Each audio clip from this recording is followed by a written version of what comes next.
Welcome to Accounting High. My bass teacher said, hey, you're getting pretty good, but you're going to really get good if you play with a group. Mm-hmm. And I didn't know what he meant. You start to build a community. That's when you can actually put rockets on. You'll be good if you play with a group. See, Scott, yeah, you brought it up. That's what my bass teacher in high school said. He's like, you don't need to do this by yourself. Yeah, you're right. Thriveal is a community. Play in a group. What? Yeah, dude, it keeps coming back. My bass teacher from high school, he was right this whole time. You got to play in a group. We need a band teacher at Accounting High. Band teacher. That's the person that teaches the entrepreneurs. They will be good if they play with a group. May I have your attention, please? Welcome to Accounting High. It's freshman year at a brand new school. Here, we have no rules in place as we're on a mission to set our own traditions. So hang tight and learn with us as we grow.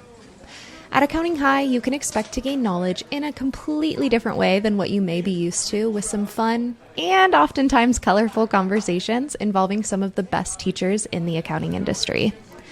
Whether you loved high school or you hated it, here's your chance to be a part of an unforgettable experience redone. While you're here, don't forget to follow us on Spotify or subscribe on Apple Podcasts or wherever you may be listening to us right now so you don't miss out on any new episodes. And feel free to leave us a 5-star review letting us know how the school year is treating you. In addition, share this episode on social media, tagging us at Accounting High. So sit back, relax, and open your mind because class is in session. I repeat, may I have your attention, please? This is another public service announcement brought to you in part by Accounting High. The views and events expressed here are of the next generation of accounting and tech professionals leading this space. The events and suggestions are not to be taken lightly. Children should not partake in the listening of this podcast. Anything else? Yeah. So without further ado, introducing the star of our show, Scotty and JB. What We're gonna have a problem here. Are we? Are we? Your intro's the best intro in podcast land, Scotty. Thanks, homie. Oh, appreciate you. I call you JB now because there's too many Jasons. Yeah. Statham, Bateman, Ackerman. Yeah. Well, Stats. Yeah. People confuse me with Jason Statham a lot. So. Okay. Maybe Presley. Yeah, maybe. Jason Lee, Sudeikis. Yeah, that's right. Yeah, all those people, they confuse me. So, yeah, I like JB, man. I love JB. JB's the good initials. But only you can call me JB. Nobody right. else can call me JB. So I had a friend in high school. His name was James McGee, but he had a nickname Boney, but we called him JB because his nickname was Boney. But then we created a new nickname and we called him JB, and it wasn't like, I don't even remember why it was Boney, but oh well, I digress. That stuff sticks, man. It does, yeah. It also like random nicknames just stick. So yeah, you got any nicknames? Other like nicknames that I didn't just make up on this? You know, the general Honey, the J or Jace, which my partner calls me. Jace. Okay, I like it. I dig it. Yeah. What did Greg Kite always call me? J Blums. J Blums? Yeah, sometimes Julie will call me J Blums too. So I got a few names. Yeah. Yeah, mine at home is Gordo. Really? Yeah, I guess that's the honey in Spanish, but it means fat. Yeah. Yeah, and you're like the not fattest person ever. Yeah, well, that's why they call the big guys tiny, right? I guess so, man. So, yeah. So I love it, Gordo. So we got Jason Blumer on the show today. I've been wanting you to have you on for such a long time now, and I think I'm finally ready. I know you finally made time for this, but this is going to be great. So class is in session. You're going to school me today. You're like one of my mentors from afar. You're a shining role model for me for who I want to be when I grow up. Dude, man. Thank you. You've been at this. I don't know why. You've been at this for a while though, and you've established 2 brands, and that's what I want to talk about today. I want to talk about growing 2 two things and being passionate about two things, which I'm learning is almost near impossible. Yeah, it's hard, man. So I want to go into that, but first I want to just like get started with high school. Tell me about your high school days, how you got into this accounting thing, or where your head was at in high school. What did you want to be when you grew up? Yeah. I probably didn't know what I wanted to be, but I did start playing music in high school. So that's when I started playing bass and guitar, not lead electric. I was playing acoustic and then bass. It's because I was taking music's always been a really big deal in my life, so forever. And I was in the 80s metal, glam metal. I still love that stuff. So that and any contemporary stuff that is just really well played music, I really got into that early on. So was not really in, I guess I started playing with some people because my bass teacher said, hey, you're getting pretty good, but you're going to really get good if you play with a group. And I didn't know what he meant, but now I understand it, and it has a lot to do with team that make you better too. So I started playing and then playing off of people. They would teach me, and I would follow them, and then you would lead them. And so there's a lot of collaborative, give and take in playing music. Then you start jamming. When you're a little bit better, you can jam with people, which is a lot of fun. Just riff, and then went to college, and for 2 years majored in rock band. So that was your major? No, I was too late in the gymnasium. We got a key from somebody and we were in there practicing. So for 2 years, yeah, that's what I did. But I did pretty good my studies, but I think 2 years in I went, I actually have to pick a major. And my dad was always an accountant.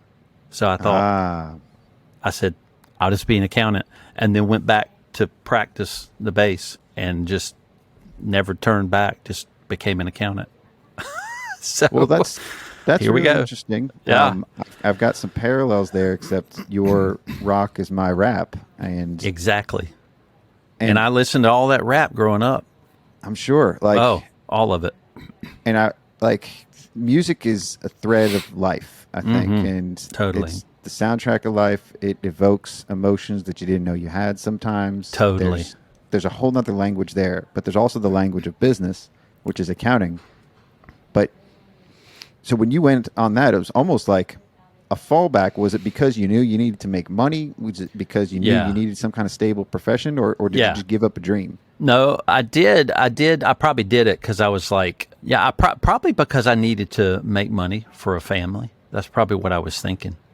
And my dad had always, what's that? Yeah, probably, yeah. And my dad had always done it. I thought, well, he's always paid the bills, so maybe I'll pay the bills that way. And then as you get older, I got married 6 days after I graduated college and started working in the accounting field, about a week after my honeymoon. So I just jumped right into life and probably just didn't have time for bands at that time. So a little bit of that dream died.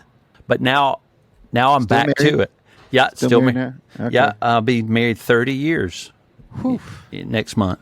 Yeah, I'm basically half on you on pretty much everything. I'm 15 years. So yeah, that's a long. 15 years is a long time too. 30 is a longer time though. Yeah, it's long. So probably I did put all that aside to start working on my career, and probably wish I wouldn't totally have done that. Music's always been deep in my soul, and so now, for my birthday last year, I got my guitar back. Not back. I bought another guitar, so I'm starting to play again, and I love it. I'll always love it. Always have. So, you went into the accounting. You didn't go start your own thing immediately. So tell me about that journey of working for somebody else. No, yeah, but I've always wanted to start my own thing. So I've always been that entrepreneurial mindset. So I've always been like that. I would just dream about starting businesses, even when I was younger.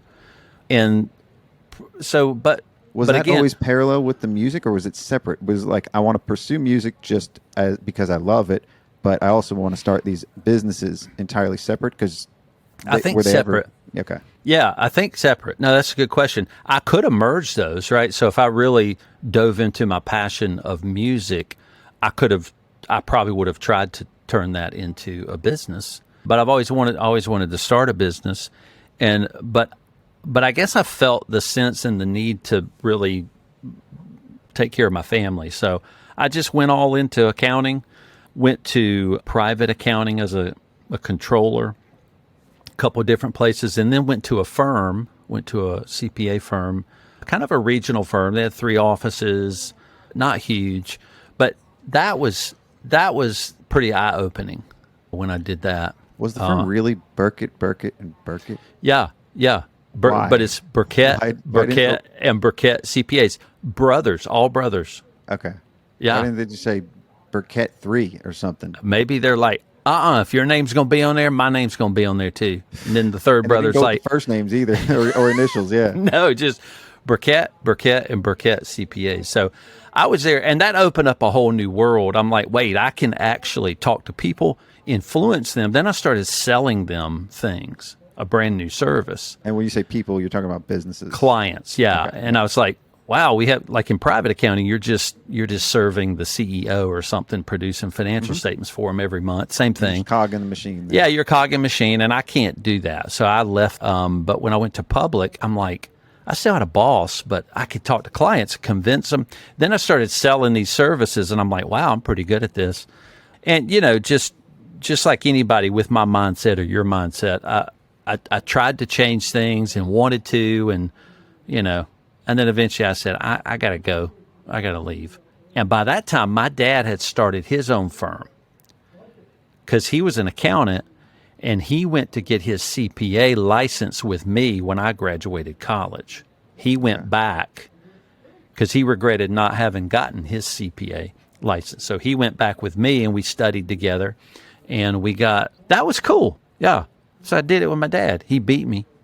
He got it first because it took me a while to pass that stupid thing. I mean, he had years on you, though. He had That's right. Different wisdom he was bringing into That's right. So he had different wisdom. So by the time I was working somewhere else, he had started his own firm because he's like me. He's like, he doesn't really work for people. My brother's the same way.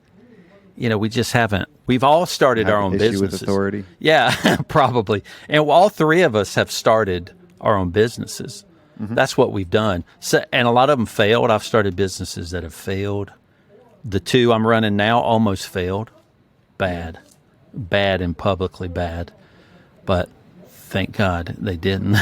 Well, we'll get there too, because failures, I think, are just stepping stones along the way, right? Yeah. They don't feel like it in the moment. No, hell no. But it creates opportunity, and it's your resilience that it creates, and it also, it changes you. So totally. So you mentioned influence and sales while you were at that practice. Were you recognized while you were at the 3 Burks or the 3 Burketts? Did they recognize you as a different type of accountant or some different skill set? They probably knew I was different, but didn't value it. It was a great firm. The people were just amazing, brilliant people, and they're still going. They had a very successful firm, but they probably didn't have a way to place value on somebody that was so different. I wanted to do everything different. I wanted to try things different. I would go say, hey, I sold a bunch of stuff. You need to give me a raise and a bonus. People didn't do that. And so they probably didn't know how to value it. So there probably wasn't a place to grow some of the thoughts and ideas I had, which no shame on them. Their structure just didn't allow for that. It was a large firm. They couldn't just change everything around for me. Sure. So, but people like that leave. I mean, this is how my whole life has been. Is I don't ever see that part of it. I always see my perspective, and it makes sense to change this or to do this. Why wouldn't you guys do it? Right, exactly. That's what I thought, and it. Right. But I have a larger team now, and if they start going, hey, let's blow all this up, I'm like, okay. Now that's going to affect a lot of people, a lot of things. We got to do it in a certain order. We got to message and communicate that to the team and the clients. They don't like it either. They want to go change the thing they want to change. And I don't know, have I become that thing? I don't think I am that thing. We still do a lot of creative stuff, but there's an order and a process to the world. But you know what? When I was younger, it was good to not think that way because it forced me to go try to do things on my own. And I screwed up a lot of stuff, but I learned a lot on my own. That's not so I'm bad. learning what it's like to be a creative person in the world, and you run up into a lot of dissent or a lot of your worldview. Everybody's worldview is entirely different, but it's the imagination gap that we've talked about, and having an idea and then bringing that to reality.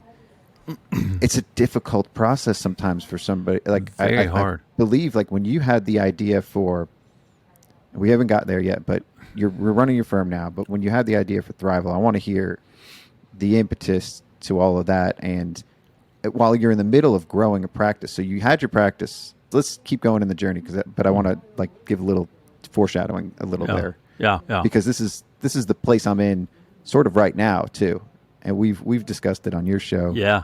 But let's continue the story of JP. Yeah. So you start out on your own. You're a business owner at that point. Yeah. Did you look at it like a business, or did you look at it like you're just now, like still in accounting, or like you're? Tell me your mindset. By that time, let's see, I had 6 or 7 years in my career, so I knew how to do stuff. I had gone through a few tax seasons. So I probably when I went to go into business with my dad, I probably did start perceiving that as my own business. But probably it still took me a few years because I dove into running a firm. It's like, all right, how am I going to run this firm now? And I still had to do a lot of taxes and things like that. It was just me and my dad. I mean, we did everything. We did everything manually. This was back in 2003. So it was really, there, wasn't the cloud necessarily. It was just a lot of manual stuff. And he bought a bookkeeping business. So we had a lot of low end bookkeeping clients. So I started building on top of that. And when I asked my dad, can I come work with you? He said, that's fine, but I don't have enough money to pay you. You're going to have to, he said, I can give you a little bit, but you're going to have to go create sales to support your salary. Okay. And so that's what I did. I came and I knocked on doors. I drove around knocking on doors. That's early days. Yeah. That's crazy, Scott. Isn't it? We knocked on doors. What the F, man? Well, I think we talked about this on your show. Like I questioned that though. This was people telling me that's what I should do. And there's got to be a better way. But at your stage, this was like early internet too. This wasn't like, that was probably the way, unless you were going to make calls and you probably wanted to be outside. Yeah. So I did that, went to the chamber, and I didn't know what I was doing. I'd never run my own business before until 2003. And so I started doing that. And I think I knew I was going to run this. No, probably at that time, I'm like, finally, I'm running a business, so I did the accounting and taxes and would charge people, but I do what you do. I start thinking, I get in my head, and I start going, how could this be different? What can we do differently? And I remember it was really weird because I came from a place where you had to dress in a certain way, right? Suits and ties, which is not me at all. But I continued some of that when I started working with my dad, right? Tucking my shirt into my khakis with my sweet braided belt, looking hot. Looking good. And then at some point it hit me one morning. I'm like, that was your flair though, just the belt. That's right. Yeah, it's my belt. But one day I thought, I'm not doing it. I'm wearing jeans and a t-shirt to work today. And I don't care. And then I got glasses, funky glasses. And I started acting like who I really was, but I was nervous. Clients were asking, why do you dress that way? Your dad never dressed that way. And then I got these glasses. I don't know, however long. It was probably 2005 or something like that. What was the inspiration for the glasses? I don't know. I said, I'm going to be different. I'm going to go funky. I'm going to pick something nobody ever would. And my tax manager, I walked into her office. She's like, those are hilarious, man. I love your clown glasses. That's a good one. I'm like, these are real, actually. These are my prescription glasses. So I started pressing up against people. People started not liking what I was doing. You know how it is. And locally. Oh, yeah. So do you end up with a self-deprecating humor at that stage? Or how did you react to that? Well, probably everybody reacts differently. I probably would fight back and go, kiss my butt. Mm-hmm. I do what I want to do. Now, So some people do it with that. Some people do it with laughter, right? Right. Like, yeah. Now that can lead me to kiss my butt, I'll do it my way, and then go do it my way. So I'm not listening to other people. And so then I go wreck things in my life, which I did. So I've been there. Yeah. So I needed to know, and I've learned how to take in feedback from people who care about me, but also still push in against those things and go, no, I'm the visionary. We're gonna do it a very particular way. And so I've learned to balance that over this many years. But at first, you don't know, and you do question yourself. You're like, maybe I don't know what I'm doing, which I didn't. But it's, I don't know, when you think about those creative things, it's really tough to not take in and believe what somebody else says you are as a person. That's super dangerous. But how do you do that and not also listen to their wisdom and feedback that will help you and still be without your taking own? It personally too? Yeah. So I don't think anybody knows how to do that really well. I didn't. No, because day to day it's different. At least with me, like some days I feel like I have it all figured out and I got a good vision, and then some days I'm like, what the hell am I doing? Like, right. Exactly. Right. And I think that's solidly part of the process. It feels like that's what I went through. But at one point, I'm like, you know what? I don't care. I'm wearing jeans and T-shirt, and then you start wearing jeans and a T-shirt to chamber events, right? And you're a CPA, and they're like, "You're a what?" I said, "I own a CPA firm." They're like, "No, you don't." Well, you own a CPA firm, and some clients would like it. Some of the other CPAs would go, "You shouldn't be wearing that." Yeah. And you're like, and then really? You're like, why? Why exactly? Yeah. Why can I not be comfortable? Why don't you? Sure, you look like a dork in your suit. So why are you wearing that? But they like their suit. Yeah. I don't know. It's so you. Well, just, this is. I don't know. So in this stage, I guess you're still in the tilling stage. If we're going to talk about what's on my shirt, right? Tilling, sowing, growing, reaping. Which That's I got right. At Thrive at Deeper Weekend. That's year. right. You're in the tilling stage of this firm, and you're still figuring out where you can grow your crops and where you can, That's where, right. and you're figuring out what the right, because you can't grow a palm tree in New York, right? Like, right. And yeah. that's the people that are looking at you funny, that aren't reacting the way that, the way that they should naturally. You're right. going to also have people that are loving what you're doing and like, right. this is refreshing. My accountant is all stuffy. You're approachable, right? So yeah. you started to find your way and started to figure out what you were going to grow. Mm. And then, so as that continues, what's the size of your team? What's the, at this stage? Probably 3. Yeah, me and my dad, and then there was a payroll person, and then my wife started helping answer the phones at that time. So you guys didn't do Blumer and Blumer. It was just Blumer and Associates? Well, no. When I went to work with my dad, the firm was called H. Marcus Blumer CPA PC.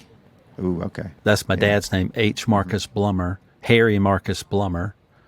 I'm Jason Marcus Blumer. Mm-hmm. Yeah. I was going to ask you the M, but once you said Marcus, I was like, all right, Marcus, that's got to be that's right. the M. It's a good Jewish name, Marcus, though I'm not Jewish. But my dad, his first name was Harry, but he went by Mark Blumer. Okay. So, I just went to, start leading that firm and eventually wanted to change it to Blumer and Associates CPAs, which I can't remember when we did that, but it was when he still worked with me. So, all right. Yeah.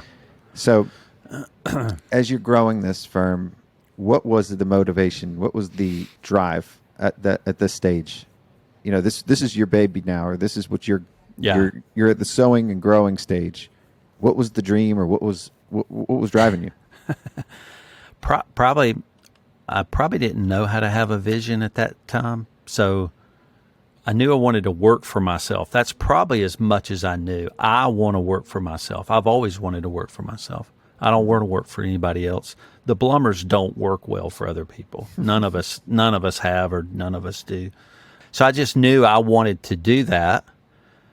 I probably didn't know to have a vision for the firm. Where is it going? I didn't know to have a purpose for it.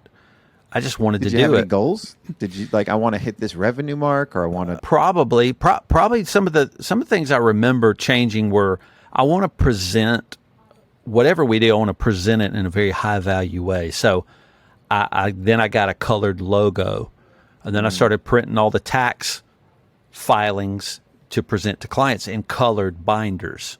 Okay. And we still had an old school client base, and they're like, yeah, your dad never spent money on color. So now I know where all this money, now I know why you're raising your prices from, $200 to $250 for a tax return. Now I know why you're stealing all this money from us. It's because all this color logo you're trying to put on everything. So, and then I would, and then I would start playing with niches, different niches. There was some drywall guys that didn't speak English. They spoke Spanish. And I said, I'm going to niche in Spanish-speaking drywall. And did you speak Spanish? No. So my dad's like, what the F are you doing? I'm like, I can handle it. So I would just do broken English the best I could to these guys. It did work out. They're like, yeah, we can't talk to you, so we're going to need to go somewhere else. But I tried everything. I tried consulting. I started selling consulting a long time ago. Just making crap. Oh, my God, making stuff up. Peak amount stupid. Yeah. Oh, we talked about that on my show with you when you were there. Yeah. Yeah. I don't know if I was at the peak. No, I was climbing that sucker. You were still climbing. I was climbing Mount Stupid.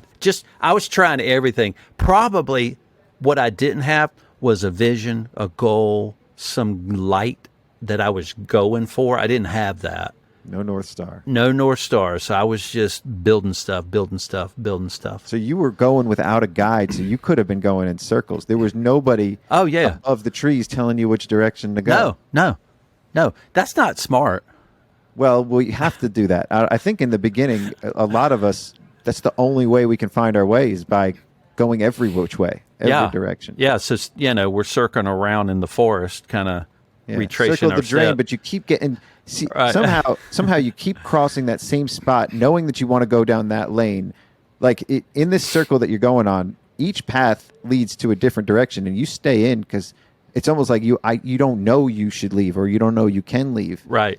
Some of those paths could be to music or to other things, to other careers. Yeah. Some of those paths could lead to growing and building something else.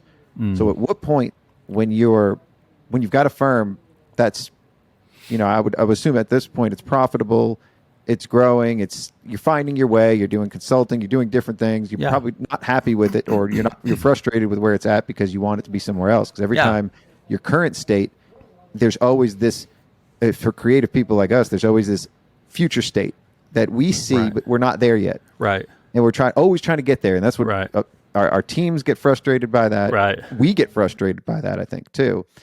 So at what point, tell me the impetus to Thriveal. Well, I think I got on Twitter in 2008 is when I got on Twitter. Who got you on Twitter? I don't know. I think those are the kind of things I did on my own. I would pursue things because, as I'm trying things, of course, I'm trying marketing, right? I'm trying to figure out how can I become known, in this Twitter, this brand new platform, or I don't know when Twitter started, but I got on in 2008. This new blue platform. Yeah. There were a handful of CPAs, 5 or 6, that you could run into. Jody Paydar, maybe. Yeah. Well, Jody is the first one I ran into. Okay. And she was doing the same thing I was doing, running her dad's firm in Chicago. Exactly the same thing. So we started talking because there were like 4 people on CPAs on Twitter. And so she and I would start talking. And then it was a trip. I would call her and go, I'm going to use this new cloud-based payroll system. It's called PayCycle. I think it was PayCycle. Renee Lacerte started it before Bill. I know Renee all the way back to the PayCycle payroll days. It was a payroll platform he started before Bill. And I said, I'm going to move all of our clients to that, which was instead of running payroll out of QuickBooks desktop, printing out 941s and, stapling crap to them and signing them, having clients drive by and sign the form. I can't believe we used to do that. I said, I'm going to PayCycle. After the fact. Yeah. And she's like, yeah, after the fact. And she's like, I'm going to do it too. I'm like, well, can I talk to you about how you're going to do it? She's like, yeah. So we got on the phone and started talking about it. And then doesn't that open up your whole world at that point? Yeah. Then you're like, oh my God, people think like me? No way. There's somebody else that's trying this, that's fighting with their dad about putting payroll online, and your dad's going, it's working fine the way it is. What does that feel like? Like when do you feel seen? Do you feel validated? What was the feeling? Oh, yeah. Oh, yeah. Yeah. And her dad and my dad both trusted us, and they're like, I know you're doing things different. Go ahead and try it. But that's not how I would do it. So you in the back of your head, you have this, does my dad think I'm an idiot? He must think I'm just losing my mind, because he's never done that. And he didn't grow up doing that 20 years before me, but he just trusted me to do it. Yeah. Then when you meet somebody like Jody and you're like, are you serious? Like it feels like, yeah, your whole, then your life flashes. You're like, okay, so I should be doing this. And then we started meeting other people. And then we'd start meeting up at conferences, What's the first conference you went to? I can't remember. It was before software companies had conferences. That's not a thing that used to be when I started in the profession. Well, that's because back then software was just vendors. Yeah, they weren't partners. Right. They were vendors, so they didn't have any kind of conferences or anything. That's not something they would have ever done. So you had conferences like, I think I spoke at the first Scaling New Heights conference. You had people starting conferences out of communities. And who's the guy? Sleater. Doug Sleater was a good friend of mine. He had a conference. So these early people were creating conferences. Then I started talking to Darren Rootworks. He started some of that stuff. He's about 10 years older than me, so he's was a little bit ahead of me. Is way ahead of me now. So you just start running into people, and then you start to build a network. You start to build a community. And you know what? And you know this, that's when you can actually put rockets on, right? You're like, the biggest unlock. You're like, all right, listen, if y'all are around me and I'm going to do something stupid. That's your band. And you're going to do something stupid, then let's do something stupid together. And then if it fails, let's ask each other why that failed. Now you have a stupid community around you.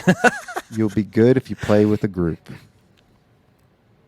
See, Scott, yeah, you brought it up. That's what my bass teacher in high school said. He's like, you need to go play with a group now. You don't need to do this by yourself. Yeah, you're right. So at what point did you say, I want to do this too? This looks fun. Like you see SleaterCon, you see Joe's Scaling New Heights, and then you're like, I want to play too. Yeah. Well, I think what I started doing first is I got Thriveal. Okay, so before all that, I started another business, a digital signage company. So me and a designer started a business where we prefabbed. Is that called a logo digital sign? No, we ordered big, huge TVs from Taiwan, where you could build ads on them, upload them through a German server, and play ads on this huge TV. And these things were, 2 feet thick. I mean, this was before. I mean, you had to get these things specially made. A truck brought this thing in, and so we went and worked with the local mall, and then we went and prefab. My partner CAD designed big structures that held these TVs, and then we would go sell ads to people at the mall, business owners at the mall, door to door. Yeah. And so that's what I did, right, to sell the ads. He had to build the ads because I couldn't do that. And so we would sell ads, and we would run them during seasons. Like, we're like, hey, this is a prime spot during Christmas. And we got these units built. There were 2 built in this mall, put in 2 different locations of this mall. And we tried to think of everything we could, but, stupid teenagers would go cut them off, and they'd stick a pencil through this. We tried to make the power button far enough away to where they couldn't cut the unit off, but they were buttholes, so they did cut it off all the time. So the manager of the mall's getting pissed, calling me, right? I'm doing taxes during the day. TV's not working. Your TV has cut off again, and it needs to stop cutting off. So then I would go down there after doing taxes and cut these TVs back on. And then, of course, nobody bought ads. So we gave a bunch of ads away to prove that they really look good. Too. It's hard to sell ads. If you build it, they will come. That's what you thought, right? You're building the TVs. Right. Everybody's going to want these ads. This is a great idea. Oh, I'm looking at this thing. I'm like, this thing is freaking sweet. This is like sweet. And no, I was smart. I did a spreadsheet and showed the sales we're going to create if we start this business, because my dad invested and then helped us get a bank loan. And the spreadsheet just showed sales just skyrocketing. Oh, yeah. Your projections. My projections. Beautiful. I'm like, I'm going to be rich. Oh, my God, I'm going to be rich. Oh, my God. I figured it out. So nobody bought nothing. The units cost a lot of money. They broke. We cussed this Taiwan guy out. We had to fly him in from Taiwan to fix them because they're proprietary units. They built them. They're not these things they didn't exist anywhere except the guy who built them. So we flew him in and put him in this crappy hotel room overnight, yelling at him in English. He doesn't speak English, trying to get these units working so we could go install them back in the mall. Anyway, we both had jobs, and it didn't work out. And then I had a bunch of bank loans, and I had to shut it down and pay those back off over from the firm, which was working. Right. There was no reason to leave the firm. And then at that point, you're like, well, then I got to go back and just do this again. Well, and during that point, I started, where I was going is my partner, he said this all the time. We're not in survival mode. We need to be in thriveal mode. That's what he would say to me. And I'm like, yeah, let's do that. I mean, it didn't work. Just because you say it doesn't mean it works. But then I experience was the kernel of a name. That's right. The kernel of a name is where that came from. He would say that to me. And I'm like, whatever. I got to go do some tax returns so I can actually pay my bills. So I got Thriveal.com as a URL, I don't know, 15, 17 years ago, probably. And I started writing a blog about doing creative CPA work, probably 15 years ago, I think now. And so Thriveal used to be just a blog. That's all it was. One day I'm going to say Accounting High used to just be a podcast. Right? Dude, that's how this... But that's what you were doing. It becomes a kernel of something. It's kernel of something. So you have a voice at that point. Yeah, a little bit of a voice. You probably knew you had some people reading it, and that's what energized you to do it. But it was probably also that big, big unlock of creative energy, and it can go somewhere. You were probably stifling it for a long time. I think I was. And then when I had that blog, I was starting to churn content out, and then other ideas spin out while you're writing or while you're out doing something else. Yeah, you're explaining it. That's how it works. You open up that thing in your mind to go, hey, you need to explore that creative place. You need to stop pushing that down with your khakis and your tucked in shirt and your suit. Not that everybody that wears that is not creative. For me, it was not me. That's never been me. Sure. Never has been me. I was forced to do that for a 10-year period in my career. Decade. But, yeah. So it unlocked those things. And then I was like, okay, I'm going to try other stuff. And then you start, some of it works, some of it doesn't, but you stop being as scared maybe. Or you get used to the dissenters going, hey, you're not supposed to wear that, and then come to a chamber event and try to you're not supposed to. But then you run into people to go, thank God you don't wear a suit. God, what is up with your profession? They are a bunch of freaking nerds, and you're like, huh, really? You think that?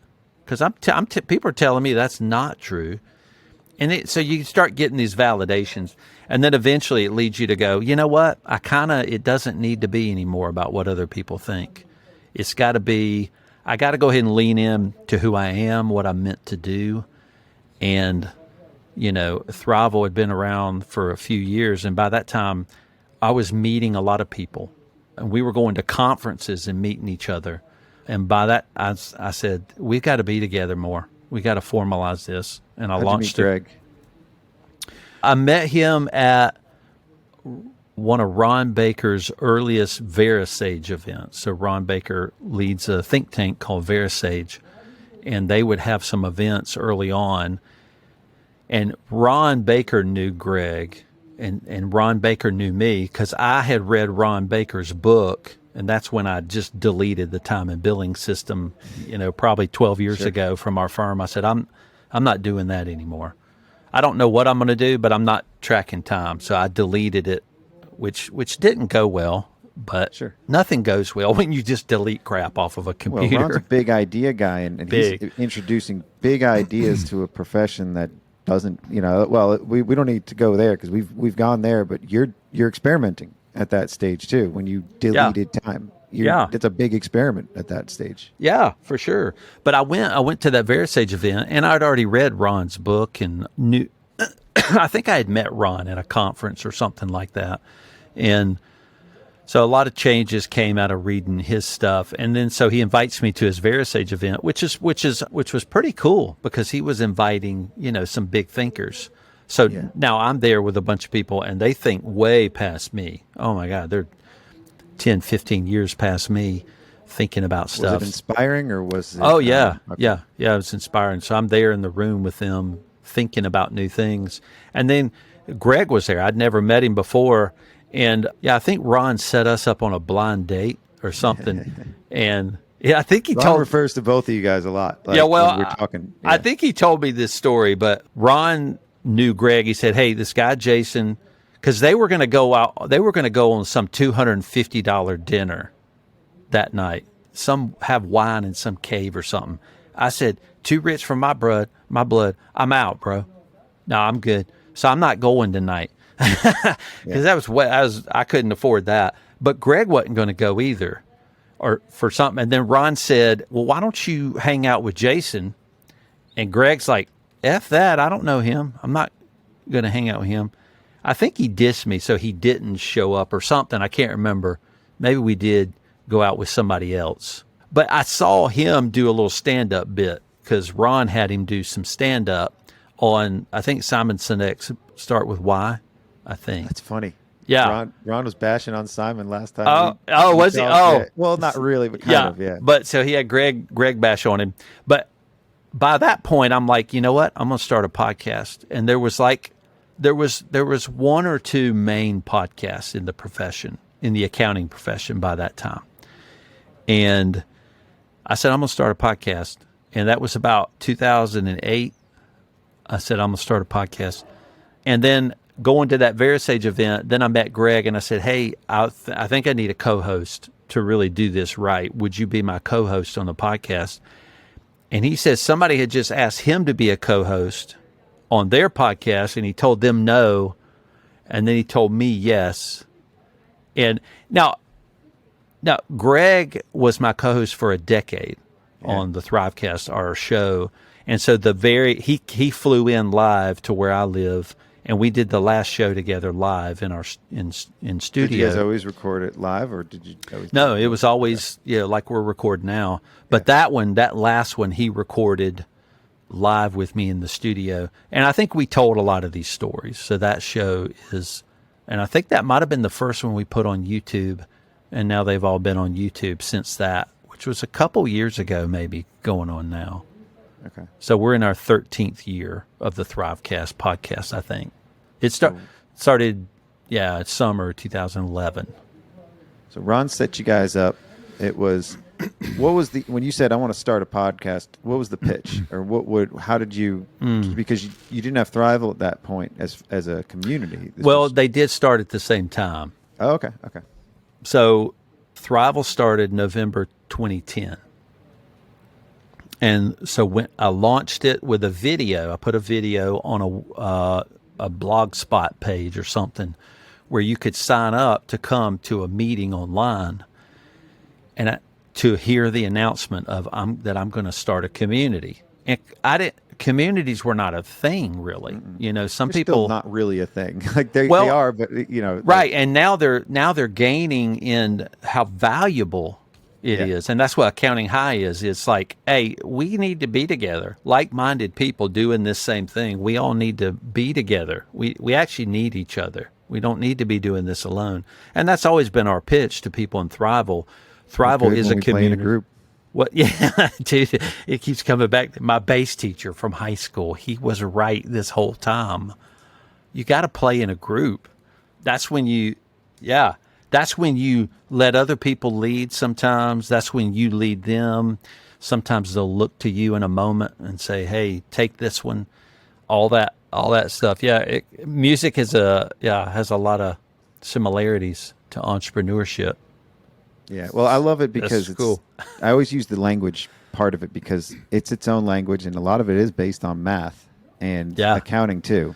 And business finance is a language that's based on math. You're right. Yeah. So there's a lot of patterns, but so you're starting something out new, and you still have the firm this whole time. Yeah.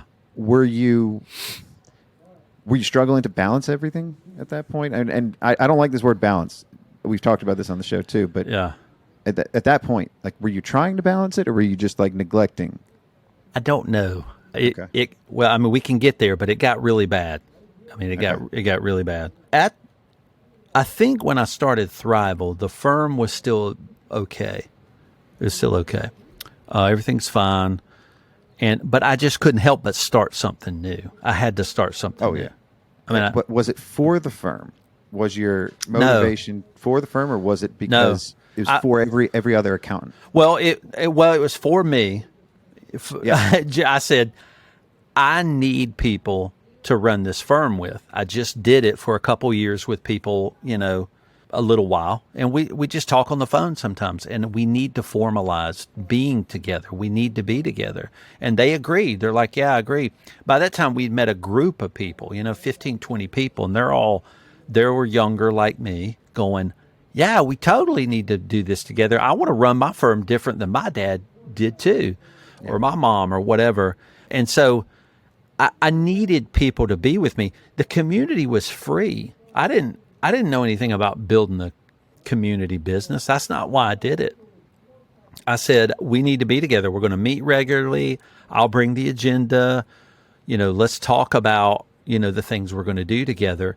But when you do that, people start to want you to teach them, which makes sense, right? That would be the next phase. They're like, hey, Jason, I want to ask you something I'm doing in my firm. What do you think? And by that time you're going, in your mind, you're going, hell if I know. Like, dude, let me tell you who you're asking. You're asking the wrong dude. I don't know what I'm doing. That's why I asked y'all to come every Tuesday and meet with me. But you don't tell them that. You go, well, maybe have you tried this? You're pulling that crap out of your butt by that time. So that starts to happen more and more. And then you go, it's how it happened for me. You go, okay, I think this is turning into more than I anticipated. I think it's becoming a business. So then I put a price on membership. And that did not go well. That did not go well. It's just like putting the colors on the folders and raising your prices. People are like, now I see why you suckered me into this. So you can make money off of me. They thought this was your whole scheme and plot. Yeah, and they're like, okay, I see now. Yeah. Yeah. So, and you're like, I didn't even think anybody would think that. You're naive. You're naive at that point. I'm naive. Yeah. I'm thinking, guys, I'm running a firm. Now I have to go hire people to do stuff in the firm. I can't do it anymore because I'm leading these groups. So I got to put a price on this. We started in the a free LinkedIn group, And so you go through that stuff and you feel bad. You're like, I swear I didn't do this to try to make money. It was free for a few years. So then all of a sudden you start to alienate yourself with the core group. Right. So then you're like, oh, you think you're something, don't you? So you want me to pay you to be your friend. That's what you're telling me? And I'm like, people twisted it. I've never thought that. I can't keep committing myself to this. I can't keep doing this, without it becoming a business. And they're like, well, I thought this was more than a business to you. Yeah. And you go, it is, but my heart can be in it, and still actually it has to be financially viable or I have to stop it. And by that time I was doing a podcast, leading those groups. It was your time that you were spending. Yeah. We don't value time with money, but all of your time is spent growing something here. That's right. Yeah. You need to have some kind of financial motivation to keep doing that, or else. Yeah. Yeah. And then I was you might as well be in a band. You might as well be doing bass if you right, right, because you're going to get paid for something. Right, yeah. Bass players don't get paid, And I was in bands, traveled, and did some studio work, and you don't get paid for that stuff. The lead singer's mom pays for the studio, and you think you're all badass, and you're not. But then the lead singer wants to charge everybody else for the bass time, and then you're like, wait, I thought we were doing this. I thought we were cool, man. What's up? Yeah. Now you trying to make money? Me to, yeah. So you get into that. So I was teaching. So I was doing the Thrivecast monthly. We've always done it monthly, right? And I know people do it sooner. I couldn't do more than that, so we did it monthly. We were doing these. I started doing daily recently. Yeah. It's crazy. So we were doing community groups. Then I was teaching a coaching course to some of the members. I said, I'll teach a coaching course, because I had been going through coaching with somebody, and I was learning how to coach. I was learning how to sell that service, and I was selling it, for $50 a session, just to beg people to let me practice coaching them. And so I was teaching people that. And then after a couple years into Thriveal, after I started it, it kind of it went off the rails. Then I learned being an entrepreneur is fun, but when you start running multiple things, you got to be pretty buttoned up. You got to have a pretty strong order and process. And I didn't have any of that. And it started to swallow me. Fire after fire. Yeah, and I kept launching new stuff. I said, hey, community, would y'all come to Greenville live and do something together if we have Ron Baker and Ed Kless come? And they said, yeah. So I talked to Ron and said, I think people will pay. We don't have much money, but could we give you this if everybody pitched in? And we had about 25 people show up in the fall, October 2011. And we called it Deeper Weekend. Where did the name come from? I don't know. It's probably something, I would just dream up stuff. It's going like deeper. And yeah. What am I going to call topics. Deep dives. Yeah, coaching course, or what do I call this conference? Called it Deeper Weekend. And we were going to go deep with Ron and Ed. I mean, we're going to go way down. And so it was over a weekend. It's never been on a weekend since. It's always Deeper Weekend. Everybody knows that. It's a big joke. It's not on a weekend. But you can stay the weekend. Spend some time in Greenville. You can stay the weekend. So I'm launching all this stuff. I keep launching new things. I keep having ideas. I'm like, well, they're doing this. They're doing this. What if we do this for the community? And I was loving this. And I launched so many things. They started to fail. And they wouldn't work out. I couldn't sell enough sponsors or people to pay a ticket to make the event work. And so I'd have to cancel it and call the sponsor back. I remember calling Ian Vason at Carbon. He's one of the first who took a bet on Thriveal being something special. And I said, dude, I got to give you your money back. I can't make it happen. And I felt like crap. I felt like a complete idiot. And then I remember it was one fall, I said, I can't do it anymore. I was starting to get depressed. I was starting to kind of go in my dark hole. So I've been there. Yeah. So Julie was the reason I hired Julie, my partner, 12 years ago, was that the firm's books were behind like 6-7 months, being reconciled. And I was nervous and somebody's going to find out. So, because I'm getting into Thriveal, running the firm, and I'm supposed to be reconciling the books, and I wasn't. And so I didn't know if we were making money. I didn't know. And so I told her, she was a friend of a friend, and said, would you just kind of quietly catch up everything? I got to go to this event. at a thing called Thriveal. And if you'll catch up the books, I just need to know where we stand. And she had been homeschooling her kids for 20 years. So she's like, okay. And she's an accountant, so she started doing that, and then started doing more and more operations with me. And then when I started going in my dark hole, getting depressed, and I started going, I think I've got to shut this down. I got to close Thriveal down. Now, we had a community at that point, and I did love them. I cared for them, and a lot of them cared for me. And there's some podcasts where I got pretty dark with Greg.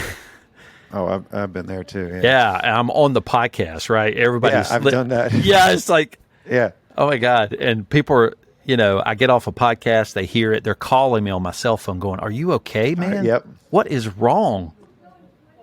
I'm like, I can't do this anymore. And you're trying to hold up a public persona of, I'm a thought leader.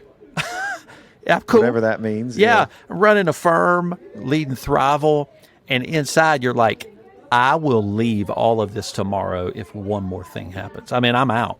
I'm out. So I went to a deeper weekend, and I kind of walked around to some people and said, I'm closing Thriveal down. I'm gonna shut it down. I can't do both things anymore. But about that time, Julie became my partner, and she went through some of those dark things with me. And she's like, she asked that question we ask a lot of people. A lot of people in Thriveal community know this question she asked. She asked me this, and it really upset me when she asked me. She's like, I'll do whatever you want to do. If you want to run the firm and you want to run Thriveal and not shut Thriveal down, I'll do that with you. But you got to be all in. And she said, do you want to grow both of these businesses? And I said, yes. And then she said, do you want what that means? And I went, it upset me, man. It took me a week to get over that. It's probably not big to anybody listening, maybe. But at the time, it confronted some of my biggest fears, right? And it confronted dealing with the immaturity I had led my life by, thinking I could do whatever I wanted, starting to lean into the position of leadership. And she's like, it's not gonna mean all the happy things you think it's gonna mean. It's gonna mean hard work, focus, and doing things sometimes when you're scared, and all that it meant. And I knew it took me a week to answer that question from her, but I knew it was the question. We ask our coaching clients that. We're like, do you want to keep doing this, and do you want what it means? Because it might not mean what you think it means, but if your goal is to do it, do you want what it means to do the thing you're trying to do, whatever sacrifice that takes or hardship? And I said yes.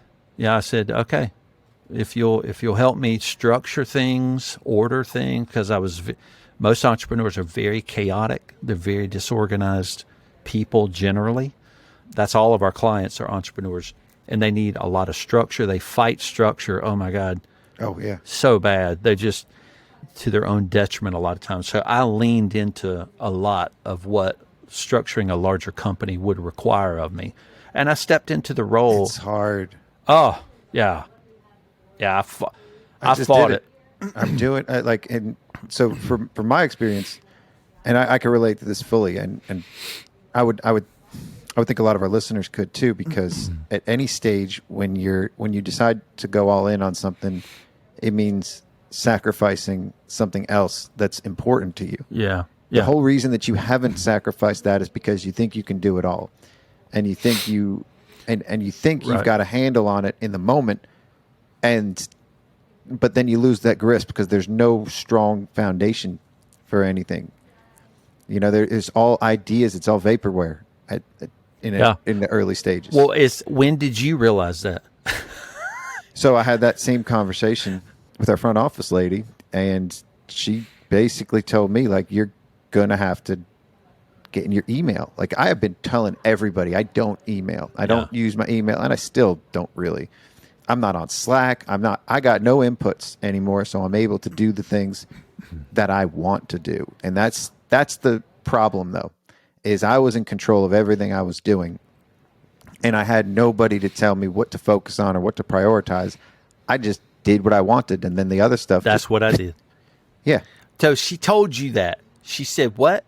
Yeah, and I did, and I resented it at first too. And she's not our front office lady anymore because I was a mess. Like I couldn't even get an episode calendar together. I couldn't do the basic things that needed to be done because I was just expecting somebody else to do it, or I was just expecting it to happen, or I just kept kicking it down, and I never got focused until I was met with the whole like, I'm not even paying that much attention to my firm either at that stage because that is actually running. The foundation was set there. That was in a good place. It was this that had the turning point of, is this really going to be something? And do I know what that means? It was basically the same conversation. Dude, exact same conversation. And what'd you do? Well, so then I got to work. The timing was like right around the time of Deeper Weekend was when the website was about to be finished. Yeah. And I was working with Madeline Foundry. I know you know Madeline. Oh, yeah. And around that time, and then I had all these big ideas, and then they said, okay, now we need to finish the website. And I just kept ignoring emails, and I wasn't paying attention to that. And then I needed to come up with the faculty. Who was the faculty? Yeah. And that was the hardest part, was actually committing to something. I couldn't commit to anything. I just had all these ideas, and I never finished them because I couldn't commit to anything. And then coming up with the faculty was the hardest part because that meant that I didn't have to get other people involved, and that's what I wanted out of this whole thing. But then I don't know what I can give them, and I don't know what I can do for them. I want them to help because I think that I would think that they would want to, right? Mm-hmm. And so I'm met with the reality of I do have to do some work, and I do have to be a better communicator, and I do have to, like, I can't just fly from whim to whim and idea to idea and just do my raps. Like, that's not going to just, that's not going to satisfy any of my dreams for this whole Accounting High. So I eventually started doing the things I needed to do. And then when I put together the faculty list, all of a sudden it was like really inspiring for the people that I told were on the faculty. Yeah. I thought they were going to react with what's in it for me? What's in it for me? Yeah. And it wasn't. By the time I finally did communicate it to all the people that I had on my list, they were like, what can I do? Like, they were anxious to help. And 2 people out of all of them, like, now are instrumental in what's happening with this. Mm-hmm. So Terrell Turner of Business Talk Library. Yeah. I approached him as, I want you to be our media center, our library, because he has the Business Talk Library. Right. And we've been friends. And he took that seriously. And so I don't want this whole thing to be about me either, but it's like, this is happening in real time. Oh yeah, it's good stuff. And then Byron Patrick, you probably know Byron too. Oh yeah. He had just lost, like, right around the time I told him I wanted him on the faculty, he had just lost his job at Field Guide, and he was looking for something to do. Mm-hmm. And so we met up. We both drove halfway because he's up in Baltimore or Maryland area, and we met in Richmond. And that's when we came up with, we spent a whole day at the Virginia Society CPAs, just so coming cool. up, going through my ideas, just going through all the ideas I've had. And his whole objective was, let's get in front of more accountants and bring some money in the door. Yeah. That was the 2 objectives. And that's when we landed on the aptness bracket, the March aptness, and that was the success of the years. We just did that just to get in front of people. And that's everywhere.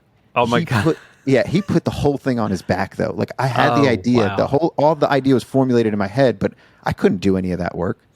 So he put it on his back. He built an app from scratch, and that's the rap that I just wrote last night or yesterday. I recorded for the end of this tournament, which I could have never, like, none of this would have happened without him, and getting my calendar together and getting the schedule. None of that would have happened without Terrell, because I had to change my mindset on everything I was doing. I had to get out of my own way. Yeah. That was the thing that happened, and I'm sure that's probably what happened with you too. Yeah. And she said, "Do you know what this means?" Yeah. It means you have to get out of your own way. Right. And you have to start acting. You have to start fulfilling a role that's going to push value forward for people, because now you have people on your team. Now when you get people involved, they start relying on you. But that's when you really want to work, and that's when you really That's right. But it's wild when you get the right people, you find out they start working on behalf of your vision. It's like, what? That is crazy to see people commit to something you came up with. It's like, you don't want to tell people how scary that is. It's like, God, please don't let this fail. Well, but it's still in your hands, though. By getting out of your own way, you realize that it's not even up to them if it succeeds. It's up to you still. And you have to allow them the space to succeed too. Yeah. And the only way you could be held accountable is because you don't want their work to go in vain. Like you want with the efforts and the time that they're putting in to be worth something. Yeah. So that means that you got to do your job too. And I know that that's how you guys operate because Julie keeps you in line. She makes sure your schedule is your time blocking. Like she makes sure you're doing the things and you're not your own worst enemy. Like you're not getting in your own way. Yeah. No, she introduced the time blocking and we fought about it. Oh my God. It's hard. It's so hard to block. Honestly, the only way I can do it is if I clear my whole schedule and I can just focus on one thing. Yeah. Like that's my day. Like my block is a full day. I can't even do hour blocks anymore because I don't want to get into that. So back to the that turning point though, because that's a super important part of the journey is actually taking it seriously. I think that's when the real sowing happens. Like, you may think you're reaping earlier on, or other people may think you're reaping from their dues when they were like when they were leaving because you needed to charge something, but it wasn't even then. That's when you really start like tilling and sowing. You didn't start growing anything before that. Like that was it was just kind of by that time you're weed, you're growing weeds. You're like, that's not what I meant. You may think the weeds are something because they're live, right? Right. But then you go, the weeds are thriving, right? The weeds are thriving, yeah. And then you go, somebody says you got to rip those out. I'm just like, no, that's what I've been planning. That's a weed. Like there's a little yellow flower on top of it. Like let's just get a bunch of those in there, right? And so it's like then you got to rip up the whole field again. It's like and then you're going, I'm getting exhausted. This is really not worth it. This is not becoming the happy thing I thought it was. It's a job now. It's a job, yeah. So, but so to be clear, it's not a job now to me. Now it's something I love more than I ever could. It's your garden. Yeah, it's my garden, and now I'm constantly with people who need me, and I'm sacrificing and pouring myself out for them, and that's where I found Julie came in that way. She came into the firm loving people that commit to something with her. That's something she always said. I'm like, these freaking people are driving me crazy. Yeah, always want something you're resenting from me. them. Yeah. I always want something from me. She's like, what you think they're gonna want? You're like telling them you're their leader. What you're the CEO. What do you think people are gonna think that means? Not to bug you or ask you questions. They ask me everything, and I don't know the answers to a lot of that. But when you get to a point where you have people around you and you learn to commit and sacrifice yourself for other people, that's when I got my calendar blocks in order, and I work in the way that it takes to run 2 full-time businesses. I'm the CEO of Blumer and Thriveal, and people don't want to see my calendar. It upset. We show Thriveal that kind of thing, but it really upsets them sometimes. It's me as the decisions I made, because of the people I want to commit to and to fulfill my visions. It really, I do. And Julie always told me, she's like, if you'll stop fighting me on the structure we need to add, I'm going to make sure you get everything you actually want. I'm like, that ain't true. And I needed to get out of accounting, tax. I needed to get out of all that. And I am. Yep. She got me out of it. We kept handing that off. Yeah. And so, we got to a point in the firm where I'm still the CEO. So I lead new services. I lead sales, lead the team, encourage them, hire, fire, those kind of things. but the technical stuff is not, those aren't things I have to do anymore. And it took years to move out of that and hire people, train them, inspire them to lead on behalf of the way we lead. And it took forever.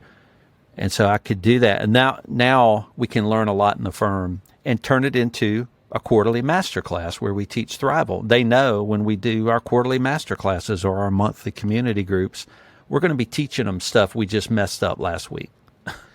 And they value that highly. They really need that.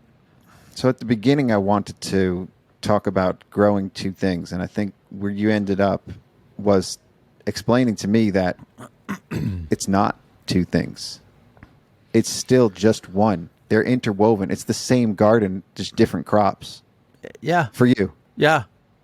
It's two separate. They're two separate legal entities. Maybe there's separate legal entities, and they're technically separate because they have entirely different audiences, branding, and everything else. Yeah.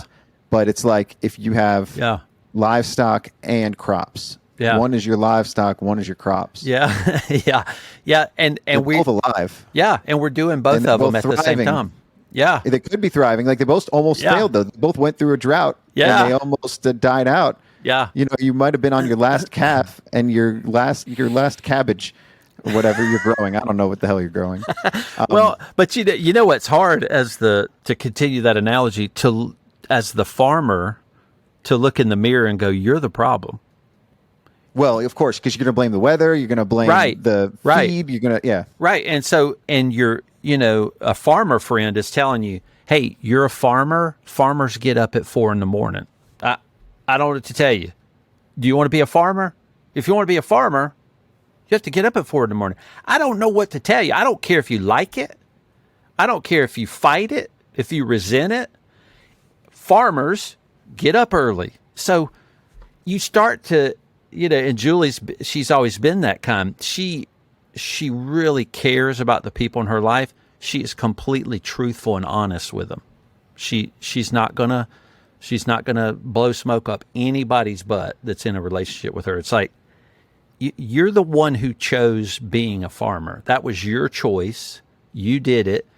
I'll help you farm, but farmers get up and get the milk and the eggs before everybody else gets up. So you're going to need to do that, or you need to shut down part of the farm. That's just how life works. Let's look at the reality of life. And so I started figuring that out.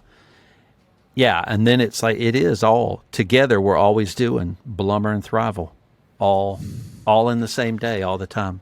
But that's sort of like the drive or the message is, if you do see them as compatible, because you're using one to feed the other, and that's where I was going to drive the analogy is the things that you're doing in your firm. You're then turning around and teaching. And the things that you're learning in Thriveal through the members and through the community, you're turning around and doing at your firm. They teach us, oh my God, they teach us so much.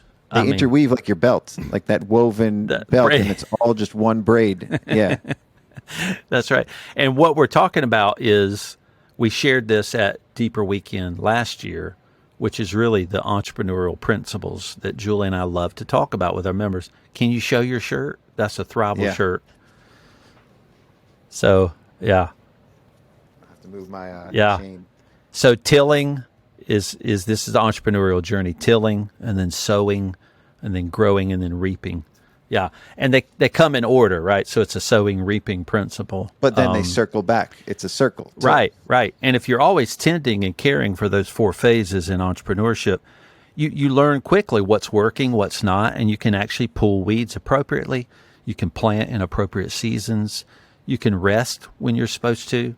You just become aware of the cycles. But you also realize, when you're sowing, there's a season to get the seed in the ground, and you all gotta work 15 hours a day because you got to get the seeds in by Friday, and you're the one who chose being a farmer, so you're gonna have to suck it up and plant the seeds, because you'll get some crops you can sell later, but you have to plant the seeds by Friday or whatever We love this farmer analogy, man. We're driving this in the ground. This is, and we can keep going with we it can too, keep going with the farmer, man. I'm going to this put on is- a straw hat in a minute. Yeah. So I think we're running out of time for today. That's good stuff, man. I'm energized once again. Every conversation I have with you is like more inspiration for other Well, things. you just taught me a whole bunch of stuff, man. It all comes back to my freaking bass teacher in high school, Scott. Doesn't it? I had no idea. He told me He this told principle. you the way. I Told didn't you know. the way. Yeah. You know what though? It's the thing is that when we're early in those stages, we are really listening. We just don't know we're listening, and we set it in the back of our mind, and then we think it's our idea later. Right, and it's not.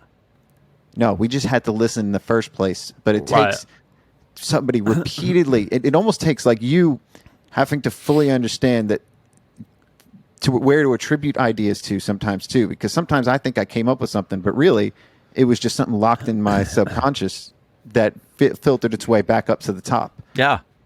And I forgot where I heard about it, but then I see it later and I'm like, oh, Kanye said this. This wasn't my line. Right. This was somebody else's. Yeah. Right. So now my bass teacher and Julie supported that message. It's like you got to practice and you need to be in a group. But what you learn is though, is sometimes that you don't have the right bandmates in that group. That's and true. Sometimes, yeah, you do That's need true. the right Yeah. complementary people. And what we didn't talk about today was That's the true. new Metallica album. So Metallica came out with a new album. Oh yeah. And it's called 72 Seasons. And 72 Seasons represents the first 18 years of life, I think, and how we grow and all the things that we learn in those first 18 years stick with us the rest of our lives. And so we could probably attribute almost everything we do, all our whole lives, to those 18 years and to people that really influenced or inspired us in that time. That is a trip, man. Yeah, and Metallica is one of those that you use them as a teaching example I during did. Deeper Weekend. Yeah, I love that. And they've been growing as a band, and they still are. And they've approached this like a family, this is a legitimate, like when you think of a band of people that are band of brothers, right, and that Yeah. are together, that are growing together, that Yeah. are building something together, Yeah. and that rely on each other.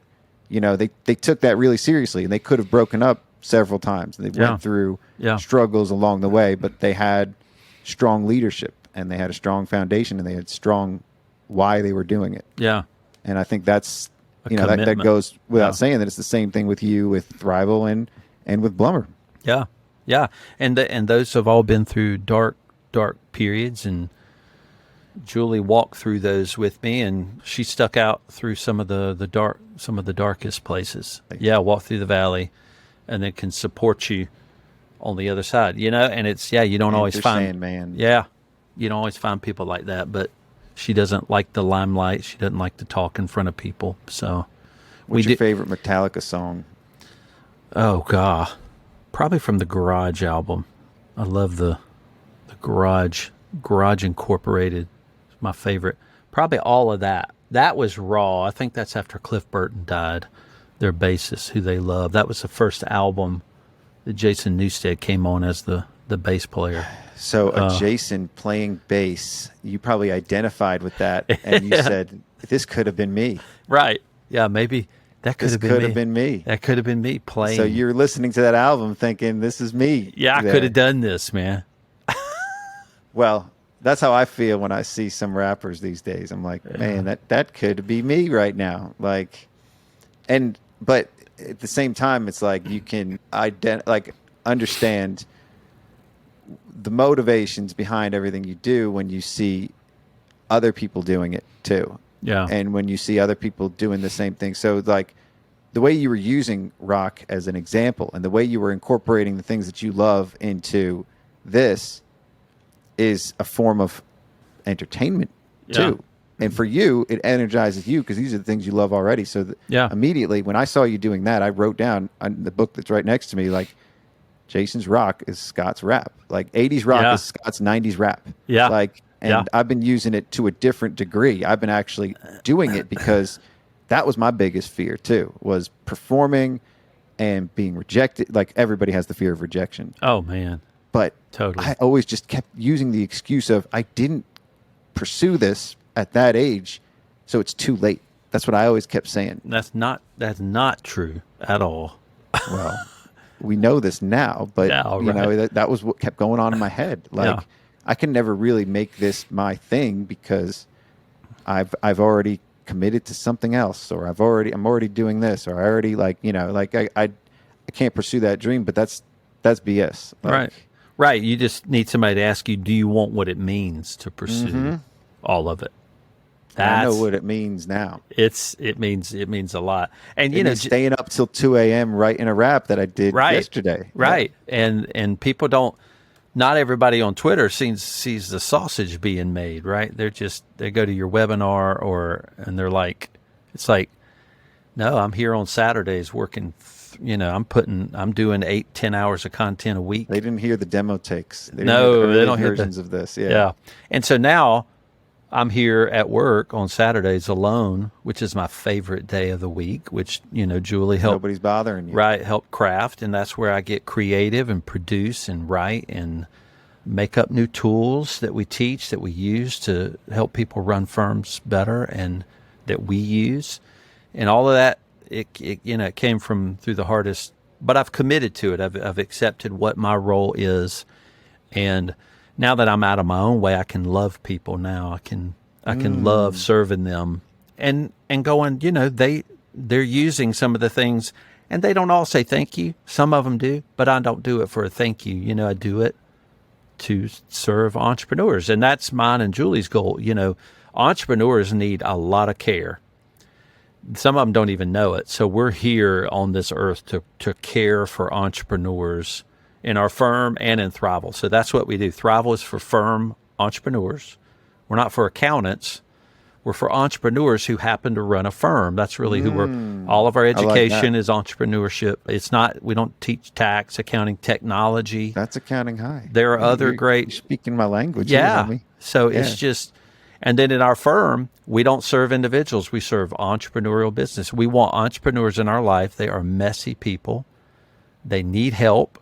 We can help them, and that's what we're going to do. We're going to help them. You have a farm of entrepreneurs, an entrefarm. And we're tilling and sowing and reaping and growing. You're growing entrepreneurs. So I'm going to approach you with this. All right. We need a band teacher at Accounting High. We don't have one yet, and you had an inspirational band teacher. Band teacher. I don't know. Like that's the person that teaches the entrepreneurs that they will be good if they play with a group. That's right. Yes. We need somebody there at Accounting High. Like Ron Baker's our principal. I got to get with Greg, and he's going to be our math teacher. Oh, God, yeah. Ed's our superintendent. Like Ed and Ron they are the right principals. Yeah. Let me see how I can play that role. Band teacher. What else would you be at Accounting High? Dude, I was in high school band, marching band, saxophone, bass. It's just always been part of my life. And that's a core to you. That was your first 18 years. That's right. My 72 seasons in band. 72 seasons. Yeah. Maybe not 72 seasons in band, but you know what? It's an important phase and season of that. Like that was part of your growing. Yeah. Right? Like totally. Tilling, sowing, growing. That was part of your growth. So, and obviously like the perfect principal is Ron. There's no other principal. I love it. High. He's like, do not bill by the hour. I told you. He said he's going to paddle people. He's going to paddle the time trackers. That is a freaking trip. Yeah. So that was one of my ideas. Like I had him on an episode. He loved it. So we've been recording guideposts. So that's what this episode is going to be, is a guidepost. And that's essentially what the faculty means is, you know, every so often we record another post along the guide of that journey of Accounting High or of entrepreneurship.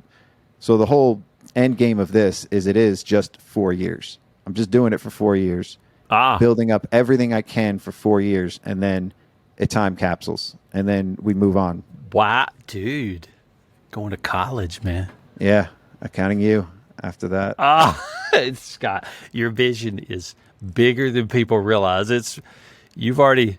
But it's also smaller too. Like, it's not like I'm not going to be doing this in 10 years. I'm going to get bored of it. I know it. Yeah. Like, I might want to do something else, or I'll pivot at that point. But at least for this time, I'm all in. Like, and I know what that means now. I know what it means now. But again, I had to learn through my freshman year. This is my 72 season still. I love I'm still in my 72. I'm a toddler right now. Like, I've graduated from that. Yeah, I've graduated from little toddler. I'm OKR now. Okay. Right? Like, that's awesome. I told you that, I think, on your episode. Yeah, maybe you did. Yeah. Yeah. Okay, rapper. That's right. Is the acronym. But right now, I'm really just the MC of all this. I don't even see myself as a teacher. I don't even see myself as, like, I see maybe as a contributor in some ways, really just to inspire others, because I don't want to see myself as that figurehead either, because then that means I know what that means too.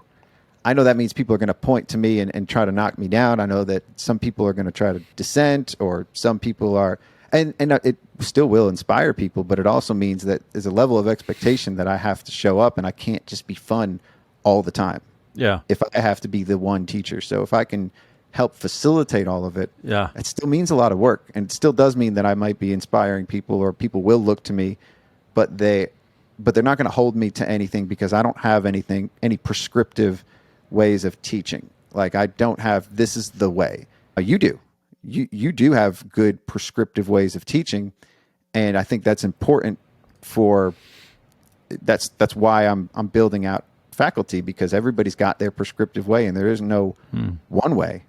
There's ways that work for you, and I think that's what you teach too. Yeah. With Thriveal is this is what's worked for us at our firm. It may not work for you, but here's a solution that you can take to your toolkit. Yeah, we'd say we're not a best practices community. We're entrepreneurs all do things their different ways. So we lead with principles that work and sometimes don't work, but we want to navigate and help people guide through how it may apply to them and their firm, and the firm they're building is, firms are so intimate, they're so reflective of their owners.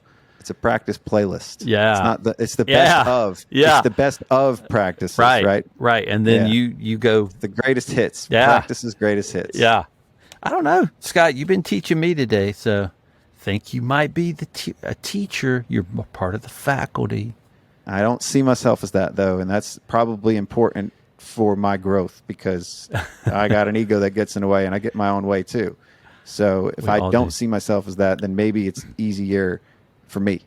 That's my lessons learned along the way too, because I get it all from everybody else. I get it from people like you, people like Ron, people like all the ones that I feature on the show are the ones that I'm learning from. So this is dope, man. I appreciate you. I love being on your show. Thank you for having me. Yeah, well, you're going to be on next guidepost again. When you have time, we'll make this an occurrence, because then we can go deeper. We can go deeper. There you go. Right. This was just the surface. This was like the intro, right? This was the hour and a half intro. Like, the first track on the 72 seasons is 72 seasons. It's like 8 or 11 minutes or something. There's another one that's 11 minutes. That one's like 8 minutes. Yeah. Like, it's deep. Yeah. And I started listening to it because I love the colors of the album too. Yeah. I was never a huge Metallica fan, because I can't, my mind doesn't, like, if it's rapping and it's talking really fast like that, I can do it. Yeah. Because then I'm trying to pay attention and I'm listening to that as its own, like, instrument. But when it's music going that fast, I get too much dissonance, and I can't, and it makes me anxious. Yeah. The singing and the music all at the same time moving fast it's a lot. Yeah. It's and like that's the Pantera type or Metallica type. Yeah. That's the stuff that it helps me. It calms me down. I'll bet it does. Yeah. I mean, it's just some people would listen to it going, how does that calm you down? But I also think there are some rappers that are just completely brilliant. It's just brilliant what some people do. And you're good at it. You're actually very good at it.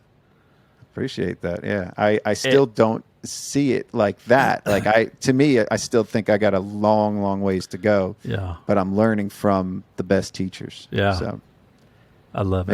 Maybe if you got time, I could play you a little demo of the track I worked on. But we'll wrap up this episode. I don't think the audience needs to hear that. I'll play that another time. But clear our outro. I appreciate you, Jason. Thanks for coming on. Thank you, Scott, for having me, man. We'll see y'all. Mr. JB, our band instructor. Band. Love teacher. that.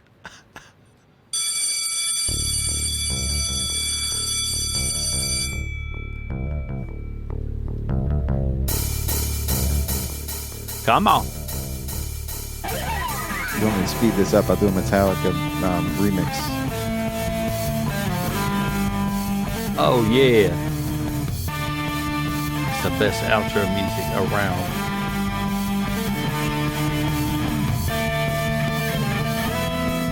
Actually, my friend from high school made this. It's another good one. Oh, my God. It's so